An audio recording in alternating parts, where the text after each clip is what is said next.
Hello बच्चों, कैसे हैं आप सब। स्वागत है आपका नेहा स्टडी फाइंड्स में।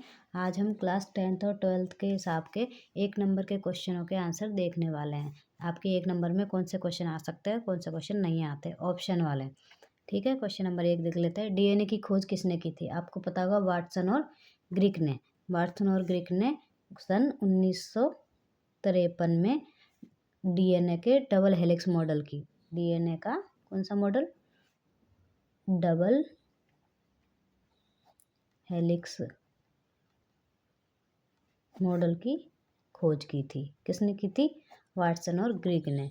अब देख लीजिए, न्यूटन ने क्या खोज किया था? इन्होंने गुरुत्वाकर्षण के नियम, ग्रेविटी, गुरुत्वाकर्षण। गुरुत्वाकर्षण शॉर्ट में लिख देती हूँ यहाँ पे, गुरुत्वाकर्षण। और उन्होंने क्या क्या खोज की थी? गति के नियम भी इन्होंने खोजे थे, प्लस कैलकुलस की खोज भी इन्होंने ही की थी। ठीक है, शॉर्ट में देख लीजिए यहाँ पे। मेंडल ने क्या खोजे थे? आपको पता होगा, आनुवांशिकता के नियम।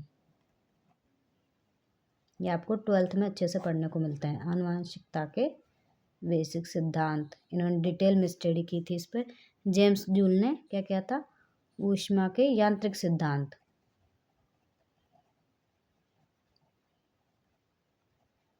प्लस जूल के नियम भी जेम्स जूल ने ही खोजे थे। ठीक है, दूसरा देखते हैं, बर्फ कितने डिग्री पर जमता है?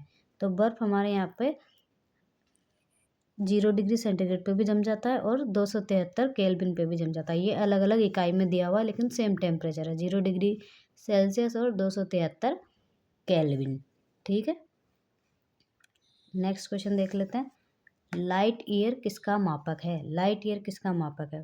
बता सकता है कोई? आप कमेंट में ज़रूर बताइएगा कि लाइट ईयर किसका मात्रक है। हम आपको बता देते हैं, लाइट ईयर किसका मात्रक है? दूरी का मात्रक है। और समय का मात्रक हमारे पास क्या होता है? सेकंड होता है, पर सेकंड जिसे हम कहते हैं। गति का मात्रक होता है मीटर पर सेकंड, यहाँ पे हो जाता है। तापमान के लिए हमारे पास होता है, इसको हम सेल्सियस में भी लिखते हैं, फ़ारेनहाइट में भी, यूनाइटेड स्टेट में इसको फ़ारेनहाइट में भी लिखते हैं, और हम केल्विन में भी नापते हैं तापमान को। ये हमारे थर्मोडायनेमिक्स में यूज़ किया जाता है। ऐसा ही मात्रक है थर्मोडायनेमिक्स का, केल्विन। ठीक है, अब नेक्स्ट देखते हैं, बिजली का बल्ब किसने बनाया? तो बिजली का बल्ब आपको पता होगा किसने बनाया?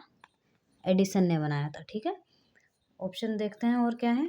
टेस्ला ने क्या बनाया था? टेस्ला ने हमें यहाँ पे एसी, प्रत्यावर्ती धारा को बताया था, उसके बारे में हमें उसके नियम प्रतिपादित किए थे। फेराडे ने क्या बनाया था? यहाँ पे इंडक्शन मोटर और विद्युत चुम्बकीय प्रेरण के नियम बताए थे हमको यहाँ पे। और न्यूटन का तो आपको पता ही है, न्यूटन ने हमें क्या दिया था? गुरुत्वाकर्षण के नियम दिए थे, गति के नियम दिए थे, और कैलकुलस का आविष्कार भी हमें किसने किया था? ठीक है, नेक्स्ट देख लेते हैं हमारे पास क्वेश्चन। हमारे पास क्या आ रहे हैं नेक्स्ट क्वेश्चन? ये देखिए, पुष्पों का अध्ययन क्या कहलाता है? पुष्पों का अध्ययन कहलाता है एंथ्रोलॉजी। ठीक है, रक्त लाल क्यों होता है? नेक्स्ट क्वेश्चन है, रक्त लाल क्यों होता है? रक्त लाल होता है क्यों? क्योंकि उसमें एक वर्णक पाया जाता है जिसे हम कहते हैं हीमोग्लोबिन। क्लोरोफिल क्या होता है? क्लोरोफिल हरे पेड़ पौधों की पत्तियों में, साइनोबैक्टीरिया में, शैवालों में, इनमें पाया जाता है। क्लोरोफिल क्या करता है? सूरज की जो किरणें आती है और कार्बन डाइऑक्साइड दोनों को मिला के ऊर्जा में, मतलब ग्लूकोज में चेंज कर देता है। तो उससे ग्लूकोज क्या होता है? एक तरीके का खाना ही है, पेड़ पौधों के लिए भी, हमारे लिए भी। मेलेनिन क्या होता है? मेलेनिन हमारे आँखों का, ये त्वचा का जो वर्णक है, आँखों और त्वचा का रंग, इसके लिए वर्णक है। केराटिन क्या होता है? हमारे नाखूनों में, बालों में, ये भी बालों के रंग के लिए भी जिम्मेदार होता है मेलेनिन। केराटिन ये एपिडर्मिस, बाहरी एपिडर्मिस में पाया जाता है, नाखूनों की, हमारे बालों की, इनमें बाहरी एपिडर्मिस जो होती है, हमारी सख्त नाखून वगैरह होते हैं, इनमें केराटिन पाया जाता है। ठीक है, नेक्स्ट क्वेश्चन है हमारे पास, बल्ब में किस तत्व का उपयोग फिलामेंट को जलने से रोकने के लिए किया जाता है? बल्ब में किस तत्व का उपयोग फिलामेंट को जलने से रोकने के लिए किया जाता है? तो इसके लिए नाइट्रोजन और आर्गन दोनों का यूज़ किया जाता है।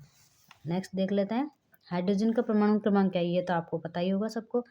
हाइड्रोजन का परमाणु क्रमांक होता है 1। ठीक है, और ये 2 किसका परमाणु क्रमांक है? हीलियम का। कैसे लिखते हैं हीलियम को? He। 8 किसका परमाणु क्रमांक है? ऑक्सीजन का। ऑक्सीजन को कैसे लिखते हैं? वैसे कैपिटल O से भी लिख सकते हैं आप, ऐसे O2, क्योंकि इसमें 2 ही अणु जुड़े होते हैं। 10 किसका परमाणु क्रमांक है हमारे पास? नियोन का। ये हमारे पीरियोडिक टेबल से जुड़े हुए क्वेश्चन है सारा। नियोन को कैसे रिप्रेजेंट करते हैं? Ne से। ठीक है बच्चों, अगर आपको चैनल पसंद आया तो प्लीज़ लाइक शेयर ज़रूर कीजिएगा और मिलते हैं नेक्स्ट वीडियो में। Thank you.